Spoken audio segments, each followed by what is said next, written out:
Hey friends, welcome to the SchraderPage.com. When my friend Mrs. McCumbee at Spoiled in 2nd grade asked me to join her blog hop on children's literature, I knew the perfect book, Mrs. Frisby and the Rats of Nim by Robert C. O'Brien. If you have not read the story, I highly, highly recommend it. Let me get it straight for you.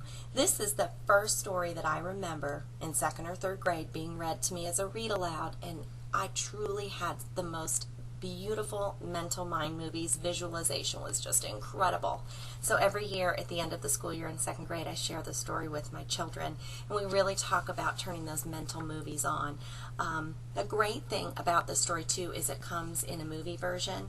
So after we read the story, we then watch the movie Mrs. Frisby and the Rats of Nim, and then we can spend some time comparing and really talking about how our visualizations during the reading were the same or different from what we saw in the movie. I want to read one of my favorite parts.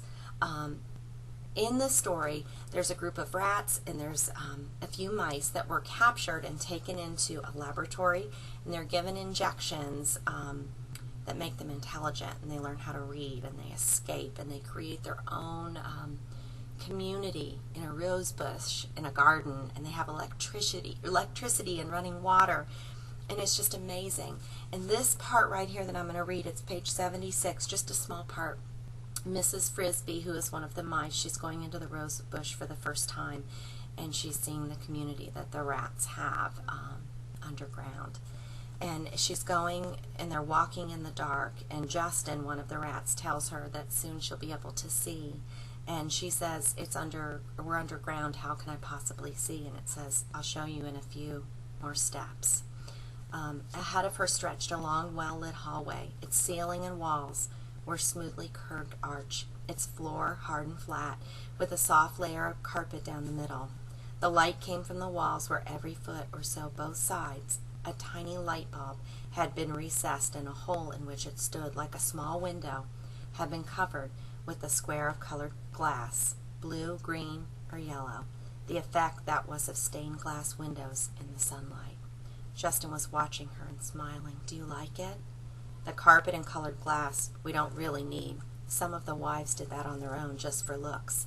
They cut the glass, believe it or not, from old bottles. The carpet was a piece of trim they had found somewhere. It's beautiful, said Mrs. Frisby. But how? We've had electricity for 4 years now. 5, said Mr. Aegis. I won't read anymore. But I just remember the mental movie that I had as my teacher was reading and Mrs. Frisby was walking down through the tunnel and seeing all of these beautifully lit lights. This is an adventure. It's a rescue. It's a tale of trust and compassion and loyalty. So this story right here, Mrs. Frisby and the Rats of Nim, Mrs. McCumbee, this is the one I choose as my literature that spoke to me as a child. Thanks again.